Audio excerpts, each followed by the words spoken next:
1년 동안 이렇게 지내면서 특별히 기쁨의 교회 성도들을 만나게 된 것도 너무 감사했고요. 또 이렇게 연구를 또 지원해 주시면서 함께 신앙생활을 할 수 있었다는 것도 감사하고, 또 오늘 특별히 이제 거의 뭐 마지막으로 여러분 앞에 서서 말씀을 전하는 이제 때가 된 것 같아서 또 감사의 말씀을 이렇게 드리고 오늘 나눔을 시작하겠습니다. 자, 오늘은 이제 기도에 관한 건데, 기도의 원리라는 제목을 한번 붙여보고 한번 말씀을 나눠봤으면 좋겠습니다. 자, 기도하면은요, 사실은 사람마다 생각하는 게 다를 수 있습니다. 그렇죠? 어떤 분들은 기도는 어떻게 해서든지 그냥 하나님의 팔을 꺾어서 내가 원하는 걸 다 이루는 것을 기도라고 생각할 수 있어요. 그래서 어떤 분들은 이렇게 복권을 이렇게 넘버를 하나님의 영감을 받아서 이렇게 숫자를 받은 다음에 그걸 또 복권 가게 가서 사고, 그거를 번호를 찍은 다음에 그것을 한번 키스를 하나님께 한번 보여드리고 이렇게 한번 하죠. 하나님 사업해야 되는데 꼭 복권 되게 해주세요. 어떤 분들은 이제 애틀랜틱 시티에 가셔서 땡기시면서 주님 이거 이번에 한번 땡겨지면 건축 헌금하겠습니다. 이런 분도 있을지도 모릅니다. 근데 과연 기도가 그런 것인가? 그렇죠? 근데 또 그 반대의 그런 경향도 또 발견될 수 있습니다. 이게 저희가 장로교회에서 철저히 신앙교육을 받다 보면 자칫 잘못하면 하나님을 기계적으로 생각을 해서 하나님의 어떤 작정, 그렇지, 하나님의 계획, 그 다음에 하나님의 불변하심이라는 어떤 하나의 신학적인 주제를 가지고 모든 걸 다 해석할 수 있어요. 그러면 기도가 필요가 없죠. 어차피 하나님께서 알아서 하실 텐데 굳이 뭐 기도할 게 뭐 있나, 이런 또 방향으로 흐를 수 있습니다. 한번 제가 재밌는 얘기를 해드릴게요. 제가 이제 졸업 이제 할 때쯤 돼서 웨스트민스터에 저희 부모님이 한국에서 오셨어요. 그래서 이제 손녀들을 앉혀놓고 할아버지께서 이게 여러 가지 인생을 또 말씀하시고 또 뭐 이런저런 교훈을 말씀하시는 중에 그 당시에 이제 이승만 박사에게 아주 꽂혀 계셨거든요. 그래서 뭐 이승만 박사가 뭐 초대 대통령인데 어쩌고 저쩌고 이렇게 막 말씀하시는데 이제 옆에서 딸이 듣고 있다가 인비테이션? 그러더라고요. 초대. 그래서 제가 막 옆에서 또 통역도 하면서 또 저희 아버지께서 약간 좀 언짢아하시긴 하더라고요. 그래서 야, 애들이 한국말도 제대로 못하냐. 근데 이제 재밌는 건 이제 이승만 박사 얘기를 하다가 뭐 이승만 박사가 미국에서 어디서 공부를 하셨는데 막 말씀하세요. 그래서 여기 근처에 학교가 멀지 않습니다. 그랬더니 그래 그럼 내일 가자. 그러신 거예요. 그래서 이제 그 학교를 온 가족이 방문하게 됐습니다. 저희는 벌써 3번째였어요. 한두 번 간 것도 아니고 벌써 저희 딸들이 워낙 가고 싶어 하던 학교라서 그 학교를 가서 또 한 바퀴 돌았죠. 도는 중에 이제 거기 채플이 딱 있으니까 부모님이 채플 들어가자 하셔서 뒤에서 이제 한 10분간 기도를 하신 거예요. 그러면서 이제 저희 어머니 기도가 뭐였냐면 저희 손녀딸들이 여기서 공부하게 해주세요. 이렇게 기도하셨어요. 그리고 이제 한 1년여쯤 지났습니다. 자, 저희 첫째 딸이 이제 여러 가지 대학을 지원해놓고 이제 여기저기 붙은 데 떨어진 데 막 연락이 왔어요. 그리고 마지막에 이제 정말 자기가 가고 싶은 그 학교를 놓고 이제 발표를 기다리고 있었는데 동생이 그런 거예요. 언니, 할머니가 이번에 기도했으니까 될 것 같아. 그랬어요. 그랬더니 저희 첫째 딸이 뭐라 그러냐면 Prayer doesn't work like that. 이게 뭐 기도한다고 다 되냐? 이런 식으로 얘기를 하는 거죠. 어떻게 됐을까요? 됐어요. 둘째는 어떻게 됐을까요? 그 학교 들어갔어요. 신기하더라고요. 그렇죠? 그러니까 기도가 우리가 생각하는 그냥 원하는 대로 다 되는 건 아니지만 또 하나님께서 계획 가운데 계시면 하나님 뜻대로 기도하는 가운데 응답이 될 수도 있다는 거죠. 이게 놀라운 일입니다. 그래서 저희가 기도를 어떻게 인식하느냐, 균형 잡힌 시각으로 바라보느냐가 매우 중요한 거죠. 자, 그러면 저희가 한번 저희 소리문답을 하나하나 나눠보면서 기도의 원리에 대해서 간략하게 저희가 살펴보도록 하겠습니다. 기도란 무엇인가? 자, 98문. 자, 기도가 무엇입니까?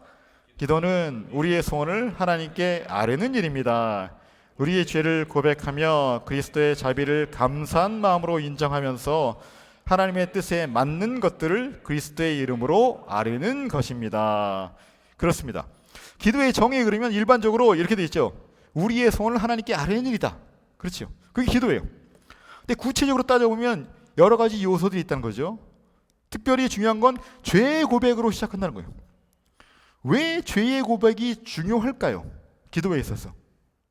왜냐하면 기도라는 것은 하나님과의 온전한 관계가 유지되고 있는 상황에서 이루어지고 있는 활동입니다. 언약 관계 하에서만 작동하는 것입니다. 기도는. 그렇죠? 아무나 그냥 기도한다고 하나님께서 다 응답하시고 들으시는 게 아니라는 거죠. 그래서 죄의 고백을 통해서 하나님 앞에서 의롭다 하심을 확인하는 것이 기도에 있어서 그래서 핵심이 되는 거죠.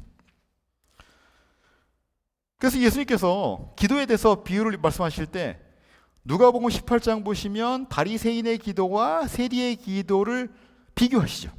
그러면서 세리의 기도를 뭐라고 하세요? 세리는 멀리 서서 감히 눈을 들어 하늘을 쳐다보지도 못하고 다만 가슴을 치며 이르되 하나님의 불쌍히 여기소서 나는 죄인이로소이다. 그렇죠? 이렇게 기도한 것을 칭찬하신다는 거죠. 하나님 앞에서 겸손하고 통회하는 마음, 죄를 고백하는 마음. 요한일서 1장 9절도 그렇죠. 만일 우리가 죄를 자백하면 그는 미쁘시고 의로우사 우리 죄를 사하시며 우리를 모든 불의에서 깨끗하게 하실 것이요. 이렇게 죄에서 깨끗하게 하심을 받은 의로운 상태, 그 의인의 기도가 하나님의 응답되는 기도이기 때문에 죄의 고백이 기도에 있어서 핵심이란 거예요. 자, 두 번째, 그리스도의 자비에 대한 감사의 고백 중요하죠. 자, 방금 전에 말씀드린 것과 연결을 해서 결국은 우리가 그러면 어떻게 하나님 앞에서 의로움을 얻었을까 할 때 그 근거가 어디에 있습니까? 바로 그리스도의 대속이죠. 십자가의 대속의 희생 그리고 부활. 그러니까 결국은 우리가 은혜로 하나님의 언약 백성이 되어서 하나님 앞에 이롭게 나갈 수 있기 때문에 결국은 우리의 기도에는 항상 감사가 담길 수밖에 없는 겁니다. 감사가 기준이 되어야 돼요. 그래서 빌립보서 4장 6절도 아무것도 염려하지 말고 다만 모든 일에 기도와 간구로 하면서 너희 구할 것을 어떻게? 감사함으로 하나님께 아뢰라. 감사함으로. 그렇죠. 이미 그리스도 안에서 구원을 받았다. 하나님의 백성이 되었다. 새 언약 백성으로 우리가 하나님과 관계하고 있다는 것 자체가 기도의 핵심인 거죠. 자, 세 번째, 하나님 뜻에 합당한 것들을 아뢰는 것. 그렇죠. 이게 되게 중요하죠. 그러면 기도의 내용에 있어서 중요한 것은 결국 하나님의 뜻에 합당하게 기도하는 거죠.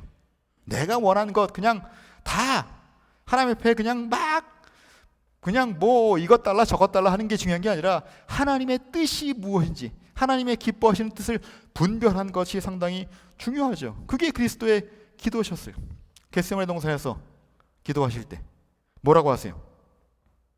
아버지의 원대로 없어서. 그렇죠? 요한일서 5장 14절도 그를 향하여 우리가 가진 담대함이 이것이니 그의 뜻대로 무엇을 구하면 또는 그의 뜻대로 무엇이든지 구하면 들으십니다. 그렇죠? 하나님의 뜻대로. 놀라운 것은 이건 하나님께서 우리에게 이미 보장해 주신 거예요. 어떻게? 우리 안에 성령을 주셔서 하나님의 뜻을 분별하게 하심으로. 그렇죠? 이 놀라운 일이죠. 네 번째, 그리스도의 이름으로 기도한다. 기도 응답의 근거가 뭐예요? 우리의 기도를 대제사장 그리스도께서 하나님께 아뢰시죠. 요한복음 14장 그래서 13절 14절에 너희가 내 이름으로 무엇을 구하든지 내가 행하리니 이는 아버지로 하여금 아들로 말미암아 영광을 받으시게 하려 함이라. 내 이름으로 무엇든지 내게 구하면 내가 행하리라. 요한복음 16장 26절 33절도 마찬가지입니다. 내 이름으로 근거가 그예요. 예수 그리스도의 이름으로, 예수 그리스도의 권세로, 예수 그리스도의 공로로. 되게 중요합니다. 우리의 공로가 아닙니다. 기도의 응답이 언제 잘 될까? 내가 새벽기도 철저히 하고 큐티 철저히 하고 헌금 제대로 하고 교회 출석 한 번도 빠지지 않고 전도하고 선행을 행할 때만 기도 응답이 이루어진다. 이건 공로 사상입니다. 그렇지 않아요. 그렇죠. 우리가 뭘 잘하고 있기 때문에 하나님이 옛다 응답해 주마가 아니죠. 그게 아니라 그리스도의 공로로, 그리스도의 이름으로 기도할 때 우리의 공로가 아니라 그리스도의 공로로 인해서 하나님께서 기도를 들으신 거죠. 여러분은 어떠셨어요? 기도의 응답에 대해서. 여러분이 하나님 앞에 온전히 서 있기 때문에 기도의 응답이 됐습니까? 저는 안 그렇더라고요. 저는 제대로 못 살고 하나님께 온전히 기도하지 않아도 하나님께서 돌아보면 와, 어떻게 그렇게 다 채워주셨지? 생각하면 너무 놀라워요. 그래서 저는 기도를 생각하면 그냥 은혜구나. 은혜. 하나님께서 내 소원을 들어주시고, 아니 어쩔 때는 내가 하나님께 아뢰지 않았을지라도 나의 모든 것을 아시고 내 삶을 이미 보살피시는 것, 그것이 결국 은혜구나. 그렇게 깨달을 수밖에 없더라고요. 자, 그러면 여기서 잠깐 우리가 소유리 분답에서 살짝 벗어나서 생각할 게 기도와 언약 관계입니다. 저희가 기도는 그냥 누구든지 하나님께 드릴 수 있는 것 아니야 라고 생각하지만, 성경에서 저희가 살펴보면 기도는 철저히 언약 관계에 근거하고 있습니다. 구약의 기도를 얘기하자면 이것은 언약 관계가 제대로 작동하고 있느냐의 시금석이에요. 출애굽을 보면 그렇죠. 결국은 백성들이 바로의 압제에 신음하면서 하나님께 탄식하며 부르짖으니까 하나님께서 그 소리를 들으시고 언약을 기억하시고 이스라엘 자손을 돌보셨고 하나님이 그들을 기억하셨더라. 거기서부터 출애굽기 시작되죠. 그렇죠?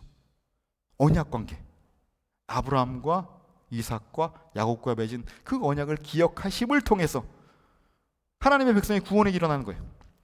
그런데 그렇게 은혜를 받았던 백성이 정작 가나안 땅을 차지하고 들어갔을 때는 하나님 앞에 온전히 서지 못하죠.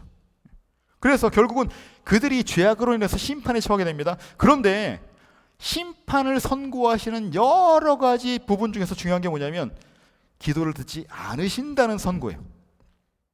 이사야서 1장 15절에 너희가 손을 펼 때에 내가 내 눈을 너희에게서 가리고 너희가 많이 기도할지라도 내가 듣지 아니하리니 이는 너희의 손에 피가 가득함이라. 이스라엘 죄악 때문에 하나님께서 그들의 기도를 듣지 않으시겠다. 이제는 너희와 언약 관계가 단절될 것이다 라고 경고하세요. 에스겔서 8장 18절도 마찬가지입니다.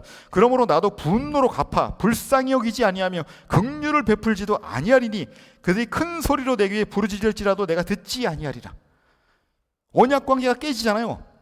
그러면 출애굽 때 하셨던 것처럼 백성들이 고통 중에 부르짖어도 하나님이 듣지 않으시겠다 하시는 거예요. 무서운 겁니다.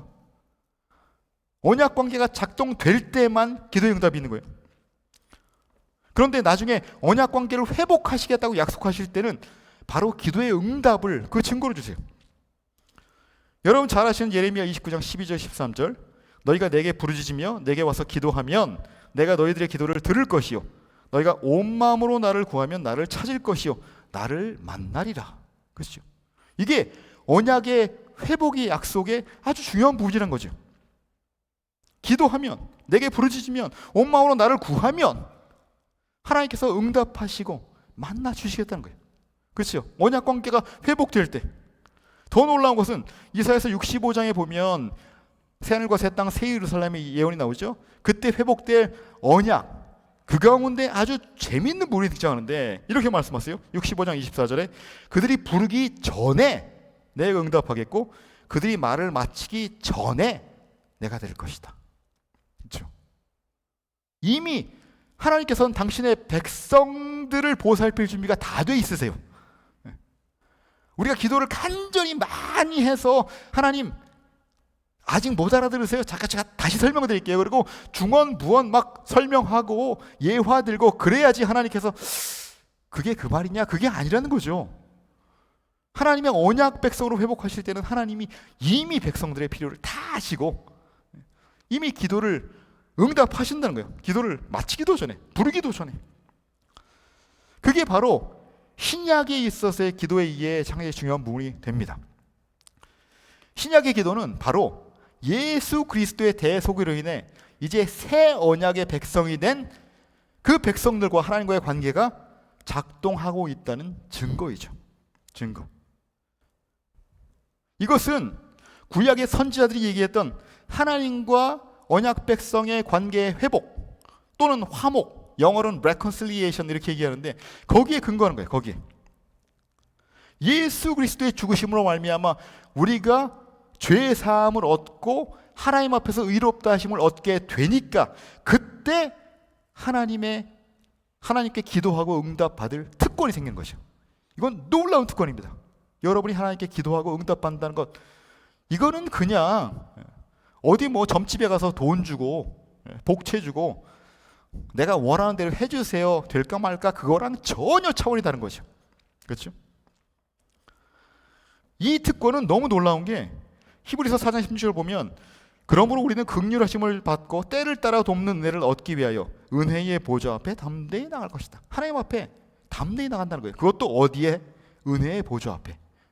제가 한번 말씀드린 적이 있어요. 은혜의 보좌가 뭡니까? 그냥 하나님께서 계신 곳이니까 은혜의 보좌예요. 은혜의 보좌를 줄이면 시은좌이죠.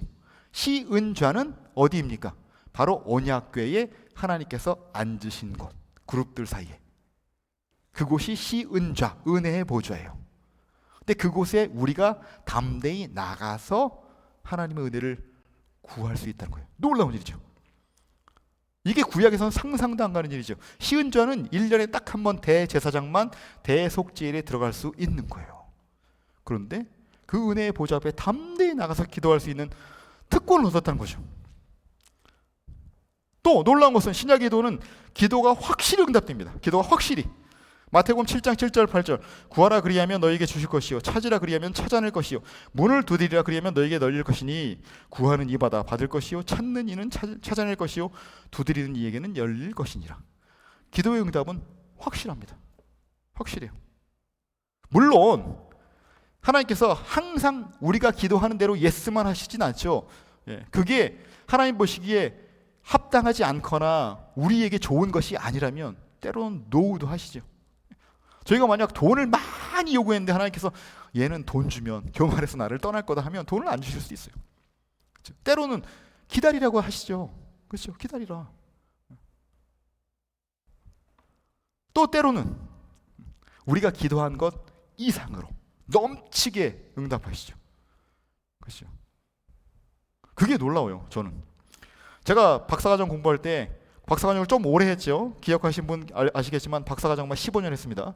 근데 그러면서 정말 주말마다 교회 가서 하는 새벽 기도의 제목이 뭐였냐면, 하나님 제발 빨리 끝내주셔서 제가 선교사를 하든 이민 목회를 하든 한국에서 목회를 하든 교수 사역을 하든 뭔가 하나에 집중해서 할 수 있게 해주세요. 그렇게 기도했어요. 하나님 그냥 어떻게든 끝내주세요. 너무 힘들어요. 기도했는데 기도의 응답이 15년 걸렸어요. 진짜 오래 걸렸어요.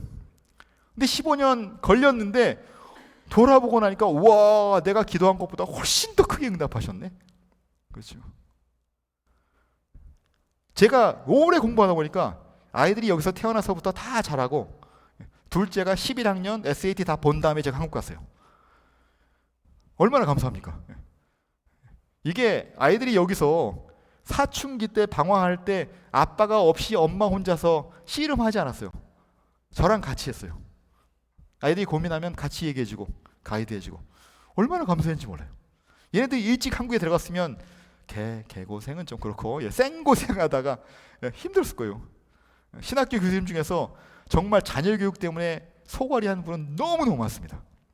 어정쩡할 때 데려갔는데 신학교 교수 봉급 가지고 국제학교를 보낼 수 있나요? 아니면 미국에서 공부하던 애들을 일반 학교에 보내서 제대로 공부할 수 있나요? 안 돼요. 그러니까 중간에 애들만 보낸 집도 있고 엄마랑 같이 보낸 집도 있고 다시 아예 포기하고 돌아오시는 가정도 있고 그래요. 근데 저는 신학교도요, 저희 합동 신학교가 한국에서 제일 좋은 신학교입니다.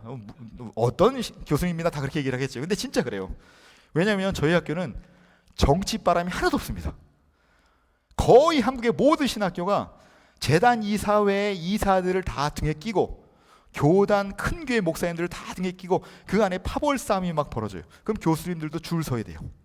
그래서 교수님들끼리도 서로 반목하고 얼굴도 안 보고 욕하는 분들도 많이 있어요. 근데 저희 학교는 안 그렇거든요. 화목하죠. 어떤 학교는 프로그램이 너무 많아서 교수님들이 과목을 막 5개, 6개, 7개 가르치는 학교들도 있어요. 근데 저희 학교는 3과목, 많으면 4과목 가르칩니다. 그러니까 연구하고 가르치는 데 집중할 수 있으니까 얼마나 좋은지 몰라요. 저희 아이들도 하나님께서 어떻게 채우시는지 몰라요. 애들이 잘할 때 저희가 온갖 걸 다 가르쳤습니다. 피아노는 제가 가르쳤죠. 아내가 성악 가르쳤죠. 누가 도와주셔서 싼 값에 미술도 배웠죠. 영생교회 다니면서 전통 무용도 했죠. 바이올린도 배웠죠. 뭐 둘째는 더블 베이스도 했죠. 그다음에 둘 다 기계 체조를 10년 했습니다. 매일 시합 나가고 막 스테이트 다니고 막 내셔널 나가고 그렇죠. 근데 제가 파트 타임이었잖아요. 그렇죠. 그래서 한 번은 이제 저희 딸내미들 학교 애들이 그랬대요. 거기 이제 학군 자체가 워낙 안 좋아서 백인들이 많아도 부모가 다 맞벌이하고 애들을 교육을 못 시키는 동네예요. 근데 니네 집은 진짜 잘 사나 보다. 너는 왜 이렇게 많은 과외 활동을 하니? 그랬더니 저희 첫째 딸이 그랬대요. 우리 아빠가 2만 불을 못 버는 것 같은데. 근데 너무 감사한 거예요. 단 한 가지 이제 하나님께 아쉬운 게 있다면 이게 미국에서 96년에 유학을 와서 지금까지 벌써 30년 다 되었는데 아직도 월세 내고 있다는 건 좀 그렇지만 그것도 하나님께서 때가 되면 뭐 알아서 채워주시겠죠. 이게 하나님은 그런 분이에요. 저희가 기도하는 것 이상으로 놀랍게 채워주시는 분이라는 거죠. 기도의 응답은 확실합니다. 자, 또 중요한 건 뭐냐면 우리가 기도할 때 우리를 위해서 중보하시는 분이 있다는 거예요. 그렇죠? 대제사장 대신 그리스도. 그러니까 아무도 그리스도가 우리를 위해서 중보하시는 한 우리를 정죄할 수도 없고 우리의 기도가 방해될 수도 없어요. 여러분 놀랍지 않아요? 누가 정죄하리요? 죽으실 뿐 아니라 다시 살아나신 그리스도 예수시니 그는 하나님 우편에 계신 자요 우리를 위하여 간구하시는 자시니라. 저는 이게 되게 재밌어요. 한번 상상해 보세요. 이게 삼위일체라 좀 어렵긴 하지만 하나님 보좌 우편에 바로 옆에 앉아 계시는데 거기 옆에서 아버지 그리고 이렇게 이게 덕준이가 지금 이런 기도하네요. 그리고 그렇죠. 옆에서 중보하시는 거예요. 근데 바로 옆에서 얼마나 이펙티브하겠습니까? 기도의 응답이. 그렇죠. 그뿐 아니에요. 성령님께서도 중보하세요. 로마서 8장 26, 27절 이와 같이 성령도 우리의 연약함을 도우시나니 우리는 마땅히 기도할 바를 알지 못하나 오직 성령이 말할 수 없는 탄식으로 우리를 위하여 친히 간구하시느니라. 마음을 살피시는 이가 성령의 생각을 아시나니 이는 성령이 하나님의 뜻대로 성도를 위하여 간구하심이니라. 자, 우리는 연약해서 제대로 기도하지 못할 때 있어요. 그런데 성령께서 하나님의 뜻대로 하나님의 마음을 너무 잘 아시는 성령께서 하나님의 영께서 우리를 위해서 기도하신대요. 얼마나 놀랍습니까? 그러니까 구약의 성도들이 하던 기도와 우리가 드린 기도는 완전히 차원이 다릅니다. 구약의 성도들이 얼마나 부러워하겠어요. 그렇죠. 이게 새 언약 백성이 누리는 기도의 특권이에요. 놀라운 일입니다. 자, 그러면 어떻게 기도해야 될까? 다시 저희가 돌아가서 소위응답 가지고 한번 살펴보겠습니다. 제 99문 하나님께서 우리의 기도의 지침이 되게 하시려고 주신 법칙이 무엇입니까? 하나님의 말씀 전체가 우리의 기도의 지침이 됩니다. 그러나 그리스도께서 그의 제자들에게 가르치신 기도의 형식 곧 보통으로 주님의 기도라고 부르는 그 형식이 기도의 특수한 지침입니다. 그렇죠. 자, 일반적으로는 하나님 말씀 전체가 그렇죠. 기도의 지침이 되죠. 만약 그렇게 따져서 저희가 구약을 다 뒤지고 아니 시편만 따져서 얘기하더라도 기도의 원리를 뭐 수백 가지 얘기할 수 있겠죠. 근데 그거는 저희가 오늘 할 수 있는 건 아니고 특별히 저희가 주님 가르치신 기도 주기도 가지고 특별히 너희는 이같이 기도하라고 하셨으니까 그것 가지고 저희가 한번 살펴보도록 하겠습니다. 자, 그러면 주기도에 담긴 기도의 원리가 무엇일까? 자, 100번째 문제입니다. 주님의 기도 머릿말이 우리에게 가르치는 것이 무엇입니까? 주님의 기도 머릿말 곧 하늘에 계신 우리 아버지가 우리에게 가르치시는 것은 자식들이 아버지에게 하는 것처럼 우리를 도울 수 있고 또 언제나 도울 뜻을 가지고 계시는 하나님께 거룩한 존경심과 확신을 가지고 가까이 나아가라는 것이며 또 우리는 남들과 함께 그리고 남을 위해서 기도를 해야 한다는 것입니다. 잠깐 해설하겠습니다. 자, 첫 번째로 우리가 생각할 것은 우리의 기도의 대상과 근거가 바로 무엇이냐? 바로 하늘에 계신 우리 아버지다. 이게 기도의 근거가 되기도 하고 대상이 되기도 하죠. 두 가지죠. 하나님은 하늘에 계신 하나님이다. 하늘에 계신 하나님이기 때문에 그분은 피조물과 구별된 우리와 전혀 다른, 그렇죠? 완전하고 완벽하고 거룩하신 분이시죠. 그렇죠? 그뿐이 아니죠. 그분 또 전지전능하신 분이죠. 모든 것을 다 하시고 다 계획하시고 능력대로 다 이루실 수 있는 분이에요. 그분은 하늘에 계신 하나님, 창조주시기 때문에 그것이 우리의 기도의 응답이 확실하다는 큰 근거가 되는 거죠. 이게 되게 중요한 거예요. 우리가 아무리 열심히 기도해도 그 기도를 듣는 사람이 능력이 없으면, 듣는 대상이 능력이 없으면 기도의 응답에 대한 확신이 생길 수가 없죠. 그렇잖아요. 아니, 아무것도 해줄 수가 없는데 무슨 기도를 해서 응답을 기대해요. 근데 하나님은 하늘에 계신 분이라는 거예요. 영원하신 창조주, 놀라운 지혜자, 완전하신 분. 하지만 놀라운 것은 그분이 우리 아버지가 되신다는 거죠. 우리 아버지. 그렇죠? 아까도 저희가 설명했지만 이게 예수 그리스도를 통한 대속, 의롭게 하심, 그리고 이어지는 게 뭡니까? 양자 사무심이죠. 우리가 하나님의 아들, 딸이 된 거예요. 하나님이 우리 아버지가 되신 거예요. 그러니까 거기서부터 기도의 확실함이 생기는 거죠. 아버지와 아들의 관계, 물론 뭐 아버지께 상처 있는 분들은 다른 생각하실 수 있어요. 하지만 저희가 이상적인 아버지와 아들의 관계를 생각한다면 이러시오. 아버지는 자녀들의 삶을 책임지죠. 책임지세요. 이 주기도가 소개되기 바로 전 구절 마태복음 6장 8절은 이렇게 말씀하죠. 그러므로 그들을 본받지 말라. 이방인들처럼 중언부언하지 마라. 그런 거죠. 구하기 전에 너희에게 있어야 할 것을 하나님 너희 아버지께서 하시느니라. 아까 저희가 이사야서 65장에서 그랬죠. 이미 말을 마치기 전에, 부르짖기 전에 이미 응답하신다 그랬죠. 여기서 연결되는 거예요. 이미 하나님이 아버지이기 때문에 우리의 필요를 다 하시는 거예요.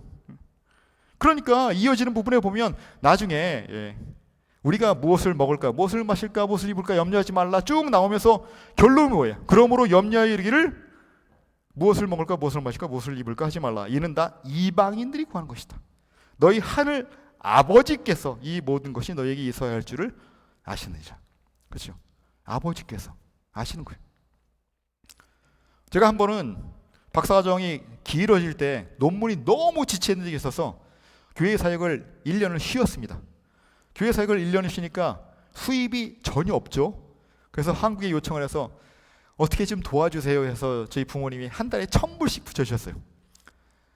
말이 안 되죠. 애들이 벌써 그때 한 중학교쯤 다닐 때, 초등학교 한 5, 6학년? 그때 제가 계산했을 때 이것저것 애들 과외활동, 생활비, 렌트비 아주 미니멈하게 쓰니까 3,500불 나오더라고요, 매달. 근데 1,000불 받았어요, 부모님께. 그러니까 빚이 쌓이죠. 근데 제가 크레딧 카드를 돌리는 또 신공을 또 하나님께서 주셔서 크레딧 카드 20개를 돌렸어요. 야, 그냥 뭐 0% APR 그러면 바로 거기서 쫙 뭉태기 돌리고 그 다음에 조금씩 감고 뭐 이렇게 막 돌렸단 말이에요. 그러다 뭐 어떻게 되겠지, 그렇죠? 근데 그렇게 막 빚을 잘 돌렸는데 어느 달인가 500불이 아무리 찾아도 없어. 500불이. 그렇죠? 그래서 이 500불을 어떻게 해결해야 되나 막 고민하고 있는데 공부하던 학교 선배 목사님이 전화하셨어요. 박 목사, 우리 저기 밥 먹자. 그래서 내가 저기 집회 갔다 왔는데 밥 쌀게. 그래서 또 그렇죠. 이게 이런 말 해야 될지 모르겠는데 저희 친한 목사님들끼리 어디 가서 집회를 하고 사례비를 받잖아요. 그럼 꼭 밥을 샀습니다. 앵벌이 해왔다고. 잊어주세요. 예.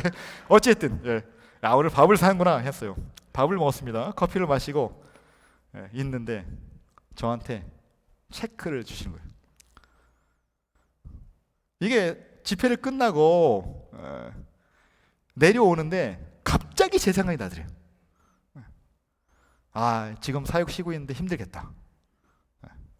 그래가지고 그때 받아온 체크가 500불인데 그걸 저한테 고스란히 주신 거예요. 500불. 신기하더라고요. 와, 그렇죠? 제가 500불 넣고 하나님께 기도했어야 되는데 안 했어요. 근데 주시더라고요. 기도 안 했는데. 아, 참. 기도하고 받았어야지 되나요? 이게 하나님의 자녀가 됐다는 거예요. 책임지시는 거. 그렇죠? 또 놀라운 건 가장 좋은 것을 공급하세요. 그렇죠? 마태복음 7장 11절 보면 너희가 악한 자라도 좋은 것으로 자식에게 줄 줄 알거든 하물며 하늘에 계신 너희 아버지께서 구하는 자에게 좋은 것을 주시지 아니하겠느냐. 누가복음 11장에서는 성령을 주시지 아니하겠느냐 이렇게 말씀하셨어요. 가장 좋은 것이죠. 그렇잖아요. 자식이 아버지한테 아버지 저 생선 먹고 싶어요 그랬는데 얘 딱 뱀을 싹 던져주고 그런 일이 있습니까? 없죠. 인간 아버지도 자식을 그렇게 사랑해서 좋은 걸 주려고 한다면 하물며, 중요한 말입니다. 하물며. 영어로는 how much more 그렇게 얘기하더라고요. how much more. 얼마나 더 하늘에 계신 너희 아버지께서 구하는 자에게 좋은 것을 주시지 아니겠느냐. 이게 놀라운 거예요. 가장 좋은 것. 셋째로 실현하시는 것. 우리를 편들어 주시고 우리가 옳다고 인정해 주시고 대신 하나님께서 심판하신 것. 놀라운 일입니다. 누가복음의 18장에 그런 비유 있죠. 그렇죠? 어떤 과부가 너무 억울해요. 근데 거기 그 케이스를 맡고 있는 재판장은 진짜 나쁜 놈이에요. 하나님도 공경하지 않고. 그렇죠? 그런데 이 과부가 너무 억울해서 뭐 밤마다 찾아가서 내 원한을 풀어주세요 문 두드리고 하면 아 짜증나 해서라도 악한 제사장도 원한을 풀어준다는 거예요. 그렇죠? 근데 뭐라고 말씀하시냐면 하물며 하나님께서 그 밤낮 부르짖는 택하신 자들의 원한을 풀어주지 아니하시겠느냐, 그들에게 오래 참으시겠느냐. 그렇죠? 하나님께서 편들어 주신다는 거예요. 이게 놀라운 거예요. 자식이니까 무조건 내 편이야. 그렇죠? 예. 물론 뭐 나쁜 짓 하면 그러지도 않겠지만 하나님께서 자녀들의 억울함을 풀어주신다는 거예요. 그리고 또 놀라운 건 기꺼이 용서하시죠. 그렇죠? 우리가 하나님께 기도하면 무슨 죄를 지어도 회개하면 기꺼이 용서하세요. 그게 놀라운 일입니다. 이미 십자가에서 과거와 현재의 미래까지가 다 용서를 받은 거예요. 그러니까 용서라는 게 하나님의 그런 자비하심에 전적으로 달려있는 거죠. 그게 바로 누가복음 15장이잖아요. 탕자의 비유? 아니, 탕부의 비유. 방탕한 아버지. 그렇죠. 이거 때려 죽일 놈이죠. 아버지 살아계신데 유산 달라 그러고 밖에 나가서 그걸 다 써버리고 지가 너무 비참하니까 그때야 이제 아버지께 돌아오는데 아버지는 어떻게 하고 계십니까? 동구 밖에 우리 집 나간 아들이 언제나 돌아올까 보고 계시다가 멀리서 보고 달려와서 껴안고 입 맞추고 가락지 채워주고 좋은 옷 입히고 찬치를 벌여줘요. 그게 하나님이에요. 그게 죄인을 하지만 하나님의 자녀된 죄인을 대하신 아버지의 모습이에요. 그게 놀라운 기도의 은혜입니다. 또 중요한 건 도고의 필요, 도고 또는 뭐 중보기도라 했는데 그거 싫어하는 분들이 있어서 도고, 서로를 위해서 기도하는 것. 제가 그래서 처음에 이게 소유리 분들을 보다가 갑자기 왜 함께 기도하고 서로를 위해서 기도한다는 게 왜 들어가 있을까? 그래서 우리 아버지니까 아하 이게 그 웨스트민스터 그 교리문답 만드신 분들이 참 고민 많이 하셨어요. 그러니까 우리 아버지 그러니까 서로 위해서 기도해야 된다. 되게 중요하죠. 서로 여러 대상이 있어요. 디모데전서 2장 1절 2절에서는 모든 사람을 위하여 간구와 기도와 도구와 감사를 하되 임금들과 높은 지위에 있는 모든 사람을 위해서 해라. 그렇죠? 그러니까 저희가 생각할 수 있는 모든 대상, 특별히 하나님의 통치를 대리하는 비록 인간 세상 통치자들이지만 그들을 위해서도 기도해라고 하시죠. 또 동료 성도를 위해서도 기도해라. 특별히 야고보서 5장 14절에서 16절 보면 병고침에 대한 그런 기도가 있죠. 너희 중에 병든 자가 있느냐?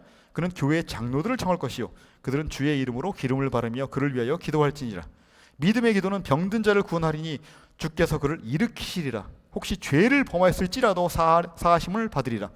그러므로 너희 죄를 서로 고백하며 병이 낫기를 위하여 서로 기도하라. 의인의 근구는 역사하는 힘이 큼이니라. 그렇죠?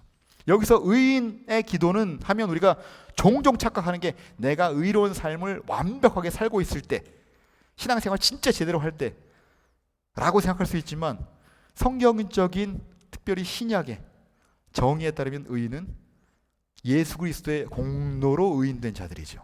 은혜로. 그렇죠? 그러니까 성도들의 기도. 제가 어릴 때 정말 기도로 병 고침을 받은 적이 있습니다. 초등학교 1학년 때인가 그랬는데, 와, 이게 겨울이었는데요. 낮에는 멀쩡하다가 밤만 되면 두드러기가 올라와요. 근데 긁으면 온몸이 한 덩어리가 되는 거예요. 하이브. 그렇죠? 이렇게 두껍게. 미칩니다, 진짜. 와, 빡빡 긁고 싶어요. 정말 칼로 막. 2주 동안 그랬습니다. 2주 동안. 병원도 가고 한약도 먹고 안 나요. 근데 어느 날 저녁에 어머니가 기도해야 되는데 내가 지금 왜 기도 안 하고 의사들에게만 의지하고 있을까 하고, 그날 저와 어머니가 같이 손잡고 1시간 반 정도 기도했던 것 같아요. 정말 제가 태어나서 가장 심각하고 길게 기도했어요. 무슨 말 했는지 기억은 안 나지만 1시간 반 동안 기도했어요. 그리고 잤어요. 그 다음 날부터 사라졌습니다. 저는 그래서 기도의 응답을 확신이 믿어요. 체험했어요. 제가 그러지 않았으면 장로교 신학교 와서 막 신학하면서 뭐 하나님께서 섭리대로 하실 텐데 뭐 기도야 뭐 그렇게 생각했을 거예요. 그렇죠? 근데 그 체험이 있으니까 확신했죠. 제가 한 번은 최근에 놀라운 경험을 했는데 제가 말씀드릴게요. 그렇다고 이거 끝난 다음에 저한테 기도 부탁하지 마세요. 지난 그 5월달 그 메모리얼 위크엔드죠, 그렇죠? 그때 이제 위크엔드 때 그 뉴저지에 있는 어느 기도원에 가서 제가 가족 수련회 강사를 했습니다. 근데 그게 재밌어요. 그 가족 수련회를 하기 6개월 전쯤에 뉴저지의 어떤 교회의 담임 목사님이 부재 중에 저를 초대해서 이제 설교 부탁을 하셨어요. 그래서 설교를 하고 친교를 하고 집에 오려고 하는데 교회 장로님들이 저를 붙잡으신 거예요. 목사님, 내일 암 수술을 하는 우리 여자 집사님이 계신데 목사님이 기도해 주세요. 그래서 그거 뿌리칠 수 없잖아요. 그래서 알겠습니다. 그리고 그 장로님들, 그다음 성도님들 뭐 한 5분 둘러서 가지고 제가 간절히 기도를 했어요. 그리고 저는 집에 왔어요. 그리고 어떻게 된지 몰랐어요. 그런데 한 2-3달 있은 다음에 그 담임 목사님이 저한테 전화하셔서 목사님, 저희 내년에 내년인가 올해인가 어쨌든 이제 이번에 돌아오는 메모리얼 위크엔드 때 저희가 가족 수련을 하는데 이번에 꼭 강사로 와주세요. 저희 교인들 전원이 목사님을 강사로 다들 이구동성으로 그렇게 모시기를 원했습니다. 그러더라고요. 그래서 제가 웬일이야? 그랬는데 그분이 하신 말씀이 이번에 주제가 기도의 응답입니다. 그래서 오 마이 갓 부담되라. 그래서 그냥 뭐 아무 생각 없이 그냥 기도의 응답에 대해서 설교를 여러 개 준비를 해서 갔죠. 갔는데 거기에 어떤 여자 성도님이 오셔서 막 액티브하게 왔다 갔다 하시는데 목사님이 그러시는 거예요. 목사님 저분이요 그때 암 수술하신 분이세요. 그런데 이렇게 건강하게 이번에 가족 수련회도 오셨어요. 근데 어떤 일이 있었는지 아세요? 하면서 제가 몰랐던 얘기를 하시는 거죠. 어떤 일이 있었냐면 기도했잖아요. 근데 암 수술할 때 원래 암세포가 2군데 있었대요. 그래서 2군데 수술을 하기로 돼 있었는데 열었는데 한 군데는 사라지고 한 군데만 했다는 거예요. 그래서 기도로 하나가 사라졌다고 하신 거죠. 와, 놀랍죠? 와, 저한테도 이런 일이 일어나는구나. 그리고 이제 그 수련회를 마치고 집에 왔어요. 그리고 큰딸한테 막 간증을 했죠. 야, 이번에 이런 일이 있었다. 아빠가 지난번에 기도를 했는데 막 와, 암세포가 하나 사라졌대. 와, 그랬더니 이제 첫째 딸이 그 아빠 혼자 기도한 거야? 아니면 성도님들하고 같이 기도한 거야? 그래서 같이 기도했지. 그래서 그렇게 된 거야. 그러더라고요. 아버지 교만하지 말라고. 이게 성도를 위해서 서로 간구하는 것이 응답된다는 겁니다. 그렇죠? 믿으십니까? 네. 자, 또 중요한 건 원수를 위한 기도. 그렇죠? 중요합니다. 예수께서도 명령하셨죠. 또 내 이웃을 사랑하고 내 원수를 미워하라 하였다는 것을 너희가 들었으나, 이건 구약의 원리죠. 그렇죠? 그래서 구약에서는 원수를 향해 저주합니다. 시편에도 저주시들이 몇 개 있어요. 그렇죠? 저주시들. 제가 한번 찾아볼까요? 시편 109편 같은 데 보면 이런 내용이 있습니다. 예. 그의 연수를 짧게 하시며 그의 직분을 타인에게 빼앗게 하시며 그의 자녀는 고아가 되고 그의 아내는 과부가 되며 그의 자녀들은 유리하며 구걸하고 그의 황폐한 집을 떠나 빌어먹게 하소서. 고리에 금하는 자가 그의 소유를 다 빼앗게 하시며 그가 수고한 것을 낯선 사람이 탈취하게 하시며 그에게 인애를 베풀 자가 없게 하시며 그의 고아에게 은혜를 베풀 자도 없게 하시며 그의 자손이 끊어지게 하시며 후대에 그들의 이름이 지워지게 하소서. 다윗의 기도예요. 와, 무섭죠. 이게 구약에서는 합법적인 기도입니다. 근데 예수님 뭐라고 하세요? 그렇게 너희가 들었으나 나는 너희에게 이르노니 너희 원수를 사랑하며 너희를 박해하는 자를 위하여 기도하라. 그랬어요. 사도 바울도 마찬가지예요. 로마서 12장 14절에 너희는 박해하는 자를 축복하라. 축복하고 저주하지 말라. 내 사랑하는 자들아, 너희가 친히 원수를 갚지 말고 하나님의 진도하심에 맡기라. 기록되었을 때 원수 갚는 것이 내게 있으니 내가 갚으리라고 주께서 말씀하시니라. 내 원수가 줄이거든 먹이고 목마르거든 마시게 하라. 그리함으로 내가 숯불을 그 머리에 쌓아놓으리라. 이게 신약의 가르침이에요. 원수를 위해서 기도해야 된다는 거죠. 제가 저주시에 대해서 어떻게 생각하나 구글을 딱 쳐봤는데 놀라웠습니다. 많은 블로그에 뭐라고 되어 있냐면 저주해도 괜찮대요. 성경에 있으니까. 어차피 하나님께 기도하는 거니까 하나님께만 기도하고 직접 저주를 안 하면 된대요. 성경을 잘못 이해하는 거죠. 그렇죠? 원리가 바뀐 거예요. 왜? 우리가 하나님의 원수 됐는데 그리스도의 놀라우신 은혜의 대속사역으로 우리가 하나님의 백성, 하나님의 자녀가 되었기 때문에 모든 원리가 다 바뀐 거예요. 원수를 위해서도 기도해야 돼요. 그들에게 복을 빌어야 돼요. 저주가 아니고. 그렇죠? 자, 기도의 제목. 몇 개 안 남았습니다. 자, 문 100일 저희가 함께 읽고 나누겠습니다. 자, 첫째 간구에서 우리가 기도하는 것이 무엇입니까?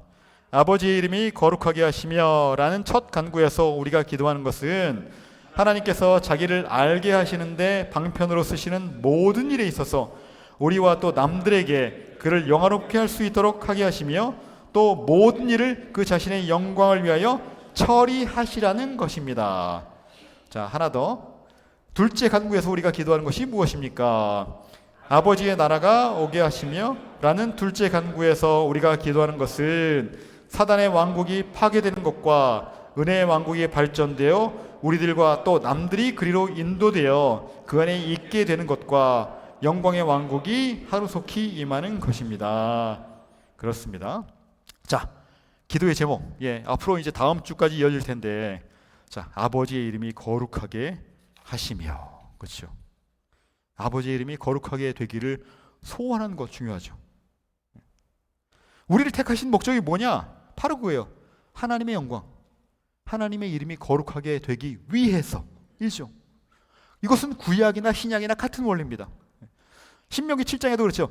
하나님께서 너희를 택하신 것은 너희가 강대한 민족에서 그런 게 아니야. 가장 보잘것없는 민족이라서 그래. 너희들을 통해서 하나님이 어떤 분이신지를 보여주려고 하나님께서 택하신 거야. 그거예요. 하나님의 영광을 위해서. 신약에도 마찬가지죠. 베드로전서 2장 9절 보면 너희는 택하신 족속이요 왕같은 제사장들이요 거룩한 나라요 그의 소유가 된 백성이니 이는 너희를 어두운 데서 불러내어 그의 기이한 빛에 들어가게 하신 이의 아름다운 덕을 선포하게 하려 하심이니라. 그렇죠? 아름다운 덕. 저는 이 구절 되게 좋아요. 제 이름에 덕이 있거든요. 덕준. 마태복음 5장 16절 마찬가지죠. 이같이 너희 빛이 사람 앞에 비치게 하여 그들로 너희 착한 행실을 보고 하늘에 계신 너희 아버지께 영광을 돌리게 하라. 그렇죠. 그것이 우리의 기도의 제목이 되어야 된다는 거예요. 우리의 일거시 일투족이 하나님의 영광, 하나님의 거룩한 이름이 온 세상에 드러나도록. 그렇죠. 근데 그러면 우리를 통해서 우리가 하나님의 영광을 드러내지 않으면 하나님은 스스로 거룩하게 하지 못하십니까? 그건 그렇지 않아요. 만약 그렇게 생각한다면 착각이죠. 그렇죠. 어떤 분들은 이렇게 기도해요. 하나님 제게 복 주세요. 제게 복을 안 주시면 제가 하나님의 이런 일을 할 수 없어요. 그럼 하나님 손해잖아. 착각도 유분수지. 그렇죠. 하나님은 알아서 하실 수 있어요. 돌들을 들어서도 할 수 있어요. 그렇잖아요. 당나귀를 통해서도 말씀하셨던 하나님이고 뭘 못하세요 하나님께서. 그런데 우리를 통해서 하나님께서 영광을 받기를 원하신다는 것이 놀라운 거죠. 이게 민수기 20장 보면 되게 재미있는 사건이 있습니다. 무리바 사건이죠. 때는 바야흐로 광야 40년 차 첫째 딸. 그렇죠. 그러면 뭐예요? 그러면서 이제 바로 민수기 20장에 모세 형제들이 그리고 누나가 죽는 사건이 나오죠. 이제 광야 1세대가 다 죽고 2세대가 이제 가나안 땅에 들어가기 직전이에요. 문제는 뭐냐면 백성들은 하나도 변하지 않았어요. 또다시 물이 없으니까 하나님 막 왜 우리를 일로 데리고 나왔어? 막 불평하고 막 우리 여기서 죽게 하는구나 막 그래요. 그렇죠? 그때 놀라운 것은 모세와 아론이 하나님께 기도해요. 물론 뭐 기도했다는 표현은 없지만 하나님 앞에 엎드렸다는 것은 아마 기도했다는 의미겠죠. 놀라운 게 하나님께서는 그들 백성이 그렇게 불평하는데 한 사람도 심판하지 않으시고, 보통은 그렇게 하나님께 반역하면 일부를 죽이시죠. 주종자들 죽이시고, 그렇죠? 그리고 나서 어떤 조치를 취하시는데 그러지 않아요. 한 명도 안 주시고 한마디도 안 하시고 그냥 반석에게 명해서 물을 내게 하라 이렇게 하세요. 놀랍죠? 그런데 말입니다. 이게 모세와 아론이 어떻게 했습니까? 하나님께서 명령하신 대로 했습니까? 반석을 명해야 되는데 그게 아니라 우리가 너희를 위해서 물을 내냐, 그 반석을 한 번도 아니고 두 번씩이나 쳤어요. 그래서 결국은 가나안 땅에 못 들어가게 됐죠. 그들이 하나님의 거룩하심을 드러내지 않았어요. 그런데 하나님은 거기서 물이 나오게 하셔서 그들과 가축을 먹이셨어요. 놀랍죠. 그런데 뭐라고 기록되어 있느냐? 민수기 20장 12절. 너희가 나를 믿지 아니하고 이스라엘 자손의 목전에서 내 거룩함을 나타내지 아니한 고로 너희는 네 회중을 내가 그들에게 준 땅으로 인도하여 드리지 못하리라 하시니라. 이스라엘 자손이 여호와와 다투었으므로 이를 무리라 하니라 하면서 여호와께서 그들 중에서 그 거룩하심을 나타내었더라. 모세와 아론은, 백성들은 하나님의 거룩하심을 드러내지 않았어요. 근데 하나님은 스스로 거룩하심을 드러내셨어요. 그렇죠? 이곳이 어디냐? 카데스라는 곳이에요. 가데스 바네아. 그 전에 정탐꾼을 보냈던 곳, 바로 그 자리로 돌아온 거죠. 그런데 거룩하게 하다라는 동사가 카다시입니다. 카데스에서 카다시 하셨어요. 놀라운 일이죠. 에스겔서도 마찬가지예요. 에스겔서에서 계속 반복되는 게 뭐냐면 하나님의 백성이 하나님 앞에 죄악을 범하니까 하나님이 그들을 심판하심으로 하나님이 자기의 거룩을, 하나님의 이름을 드러내세요. 하나님께서 교만한 이방들을 심판하시면서 그들 앞에서 하나님의 이름의 거룩하심을 드러내세요. 그 죄악돼서 멸망당해야 될 마땅할 백성들을 하나님께서 은혜로 다시 회복시키겠다고 약속을 하시면서 그를 통해서 하나님께서 자신의 거룩한 이름을 다시 드러내세요. 그렇죠? 그게 하나님이에요. 우리를 통해서만 하나님의 거룩한 이름이 드러나는 것은 아니지만 하나님 스스로도 충분히 스스로의 거룩을 드러내시지만 우리를 통해서 하신다는 것 자체가 놀라운 일이고 그것이 우리의 기도 제목이 되어야 한다는 것이죠. 자, 두 번째, 아버지의 나라가 오게 하시며. 그렇죠? 아버지의 나라가 아직 안 왔습니까? 이미 임했죠. 예. 이미 예수님의 초림으로 인해서 하나님의 나라는 임했어요. 그래서 예수님께서 공생에 하신 사역 중에 중요한 게 뭐예요? 복음을 전파하시며 백성 중에 모든 병과 모든 악한 것을 고치시니, 그렇죠? 이게 병을 고치고 귀신을 쫓아내고 하는 그 모든 사역이 증거하는 바가 뭡니까? 오, 하나님 나라가 임했다는 거예요. 드디어 하나님의 능력이 이 땅에 임했다는 거죠. 특별히 십자가와 부활을 통해서 하나님 나라의 권세가 온 땅에 드러났습니다. 골로새서 2장 13에서 15 보면 또 범죄와 육체의 무할례로 죽었던 너희를 하나님이 그와 함께 살리시고 우리의 모든 죄를 사하시고 우리를 거스르고 불리하게 하는 법조문을 쓴 증서를 지우시고 제하여 버리사 십자가에 못 박으시고 통치자들과 권세들을 무력화하여 드러내어 구경거리로 삼으시고 십자가로 그들을 이기셨느니라. 그렇죠? 십자가와 부활이 바로 승리예요. 하나님의 나라가 이 땅에 임해서 그 능력이 어마어마하게 발현된 사건, 이 땅의 모든 악한 권세가 예수님의 하나님의 나라의 그 권세에 굴복한 사건이죠. 그것이 하나님 나라의 백성에게도 적용이 된다는 게 놀라운 거죠. 그래서 여러분 잘 아시는 로마서 8장에, 그렇죠? 누가 우리를 그리스도의 사랑에서 끊으리요? 환난이나 권고나 박해나 기근이나 적신이나 위험이나 칼이랴. 점점점. 그러나 이 모든 일에 우리를 사랑하신 이로 말미암아 우리가 넉넉히 이기느니라. 내가 확신하노니 사망이나 생명이나 천사들이나 권세자들이나 현질이나 장래일이나 능력이나 높음이나 깊음이나 다른 어떤 것이라도 너무 많네. 우리를 우리 주 예수 그리스도 안에 있는 하나님의 사랑에서 끊을 수 없느니라. 여기에 열거된 것이 뭡니까? 세상의 모든 권세라고 생각하는 것들, 그것들이 우리를 예수 그리스도 안에 있는 하나님의 사랑에서 끊을 수가 없대요. 그렇죠? 우리가 넉넉히 이긴다는 거죠. 그렇죠? 그 예수님의 초림으로 인한 하나님의 나라가 이제 예수님의 재림으로 완성이 되죠. 그렇죠? 그래서 고린도전서 15장에는 그런 종말에 대한 계획이 있죠. 예.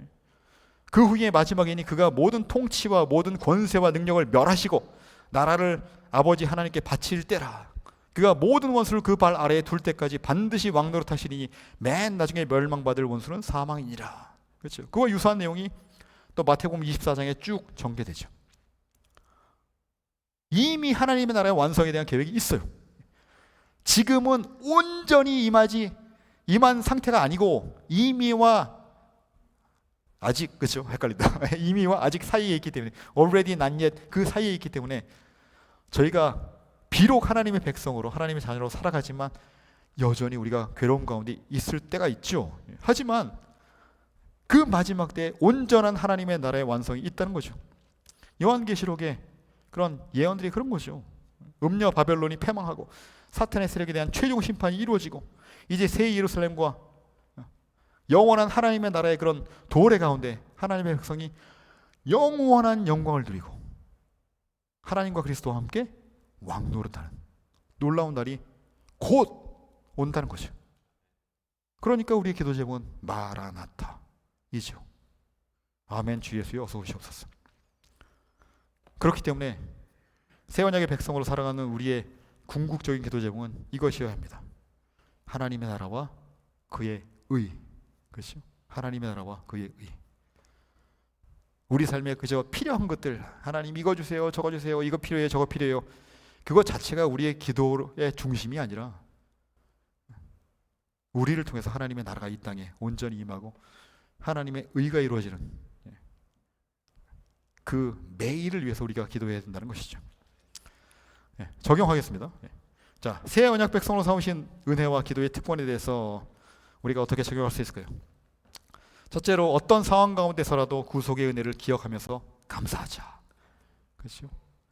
어떤 상황이 있어도 우리는 이미 예수 그리스도를 통해서 구속받은 사람이고 하나님의 자녀고 하늘의 시민권이 우리에게 보장되어 있고 새 예루살렘의 영원한 복락이 이미 보장되어 있어요. 그렇죠? 그것을 이 땅에 무엇과 바꾸겠습니까? 빌 게이츠 정도 재산 정도면 그래도 바꿀 만한가요? 아니죠. 그렇죠? 바꿀 수가 없어요. 그러니까 우리가 어떤 상황 가운데서도 감사해야 되는 거죠.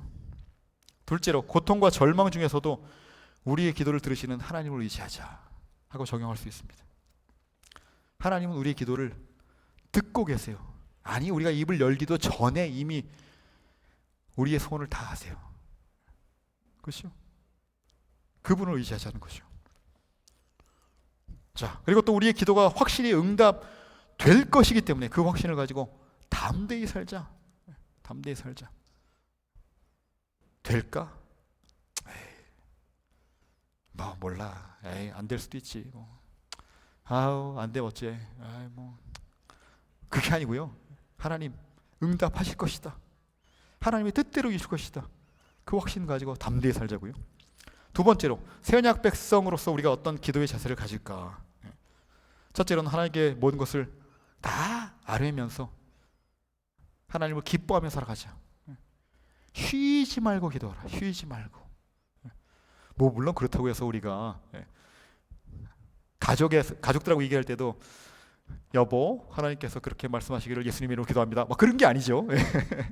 그렇게 뭐 매 순간 예수님의 이름으로 기도합니다. 그렇게 붙이면서 기도하는 얘기 아니라, 기도가 우리의 호흡이라고 하니까 우리가 하나님과 항상 친밀한 교제 가운데 그렇게 살자는 거죠. 둘째로, 하나님 뜻에 합당한 기도를 드리도록 성령의 인도하심을 구하자. 그렇죠? 우리의 원대로가 아니라 하나님의 뜻대로 우리가 구할 수 있도록 그렇게 우리에게 깨닫게 하시는 성령님, 그 음성을 듣는 것이 중요합니다. 마지막으로, 하나님의 나라와 그의 의가 우리의 기도의 중심이 되어야 함을 기억하면서 살아갑시다. 자, 오늘 강의는 이렇게 마치겠습니다. 잠깐 기도하겠습니다.